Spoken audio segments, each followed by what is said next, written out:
शिशुनम, ये दोष हमें परमार्थ से रहित कर देता है। तो सुना तुमने, वो ऐसा ऐसा ऐसा चुगली करना, ये चुगली करना। कुछ ऐसे महापुरुष जन हैं कि जिनको बड़ा आनंद आता है, कभी कभी ऐसा अवसर मिला तब लगता है कितनी रुचि से किसी की निंदा की जाती है, कितनी रुचि से बात की जाती है, और बार बार उनको हटा के भगवत वार्ता करो, चुप रहो, सुनो, वो ऐसा उनको इतना सुख मिलता है मानो उनको चक्रवर्ती सम्राट पद पे अभिषेक मिल जाएगा इस बात से।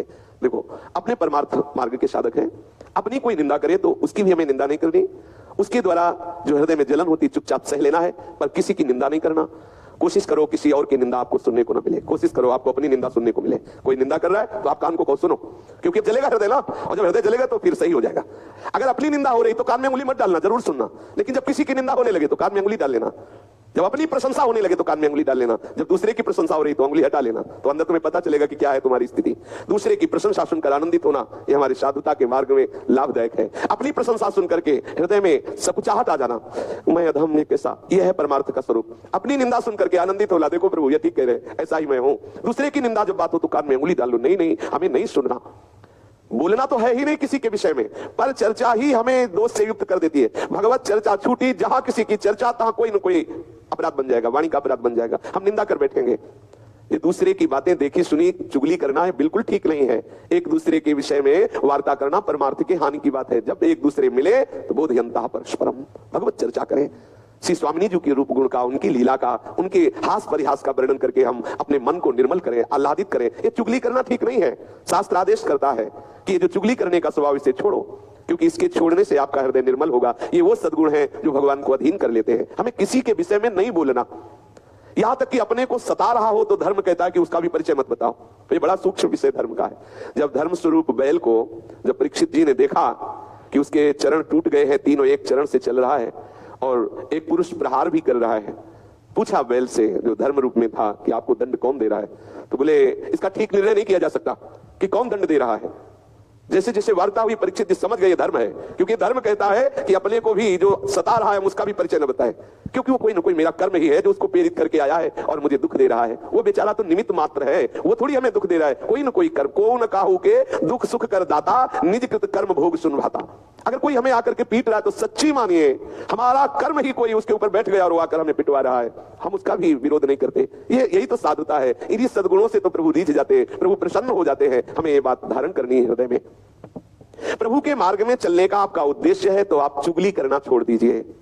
देखो किसी से कहना नहीं, कसम खाओ किसी से नहीं कहे, और वो अब वो दूसरे से बोलेगा देखो कसम खाओ किसी से मत कहे। पूरी समाज में बात हो गई और वो किसी से कहना भी नहीं है। ये बहुत प्रपंच का विस्तार अंदर होता रहता है, हम समझ नहीं पाते हैं। अच्छा, बात जैसे हमने सुनी या देखी ना, तो गरिष्ठ भोजन पालो तो उसके पचने के लिए, जैसे पाचन शक्ति बढ़ाने वाली ऐसे पदार्थ है कि पालो तो पच जाएगा। ऐसे ही जब किसी की बात अगर आपके हृदय में पहुंच गई और आप नाम जपना शुरू कर दे तो भले पच जाए, नहीं तो चाहे दीवार से बोलना पड़ेगा। अब थोड़ी शांति मिली। वो जैसे नहीं पेट में गुड़गुड़ गुड़गुड़ होए तो फिर अब उसमें चूरन, पंचसकार चूर्ण या कोई ऐसा डाल लो तो भले बच जाओ, नहीं तो वो फिर बार बार खट्टी डकारें आना और ऐसा। तो ऐसे इसमें डकार से आती, कैसे बोले, कोई तो मिले तो बोले सुनो किसी से कहना नहीं। बोले क्या? बोले पहले बताओ किसी से? बोले कसम से नहीं कहेंगे। अब वो दूसरे से बोले कि ऐसा। ये परमार्थ के विपरीत चेष्टा है। थोड़ा हम हजम करना, पर हजम करने की औषधि नाम है। अगर नाम जब नहीं हो रहा तो हजम नहीं होगा, वो बिल्कुल धरी रहती है यहीं। और जब निकाल देना, किसी से बात कर देना तो लगता है हाँ अब शांति मिली है, वो तो कहना ही पड़ेगा। इसलिए नाम जप के द्वारा पचा सकते हो, अन्यथा नहीं। अगर नाम जप नहीं तो आप ये पचा नहीं सकते हो। आपसे बुलवाएगी, चुगली करवाएगी, निंदा कराएगी। दोष दृष्टि द्वेष वृत्ति मिटा करके हमें सर्वत्र भगवत भाव करना है। इसलिए हमें किसी की चुगली नहीं करनी है। सबको सुख पहुंचाने की भावना, सबसे सुंदर दया का स्वरूप यही है। सबका मंगल हो, सब सुखी हो। कैसे होंगे? नाम कीर्तन से, नाम जप से, लीला कीर्तन से, लीला श्रवण से सबका मंगल होगा। आप किसी को 2 रोटी दे देते हैं तो उसका मंगल थोड़ी हो जाएगा। थोड़ी देर के लिए भूख मिटी, फिर 4-6 घंटे बाद फिर उसको सताने लगी।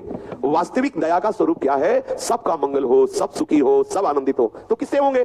सबका मंगल, सबका सुख, प्रभु का नाम कीर्तन श्रवण करना, प्रभु का नाम कीर्तन गायन करना, प्रभु की लीला कथा श्रवण करना, प्रभु की लीला कथा गायन करना सबसे बढ़िया निरपेक्ष दया है। जब कहीं कोई आपको मिले तो उसको सुख प्रदान करने की भावना से आप भगवत चर्चा कीजिए, भगवान नाम कीर्तन करने की प्रेरणा दीजिए, भगवान नाम जपने की प्रेरणा। ये सबसे बड़ी दया है। नाम सुकृत धन अपनी जीवन, ये हमारा जीवन है। राधा नाम हमारा जीवन है, हमारा प्राण है, सबसे बड़ा धन है, परम धन है। अब हम किसी को राधा नाम सुना रहे, राधा नाम कीर्तन कर रहे, राधा नाम जपने की प्रेरणा करें, ये सबसे बड़ा सुख है, उसको दिया जा रहा है। क्यों? इसमें फंसोगे नहीं। फंसोगे नहीं। अपने आराध्य देव का नाम कीर्तन। अगर कहीं अन्य भावना करके अन्य दया करना शुरू किया तो फंसने के चांस है। सबसे हित की भावना, सर्वभूत हिते रता। कैसे हित होगा? केवल किसी को थोड़ी औषधि दे दी, थोड़ा भोजन दे दिया, वस्त्र दे दिया दया करके, तो ये कोई खास दया नहीं हुई। सदा मंगल होता रहे। यदि उसके नाम रूप लीला धाम में कहीं भी रुचि हम पैदा कर पाए संघ के द्वारा, ये बहुत बड़ी दया हो गई, ये बहुत बड़ा हित हो गया, उसका बहुत बड़ा मंगल हो गया। ये हृदय में विचार कीजिए। सर्वभूत हिते रता कैसे होगा? भगवान नाम से होगा, भगवत लीला गुणगान से, भगवत रूप चिंतन से होगा। कोई भूला हुआ जीव यदि भगवान नाम जपने लगे उसका मंगल हो गया। उसके शरीर से ऐसे परमाणु निकलेंगे जहां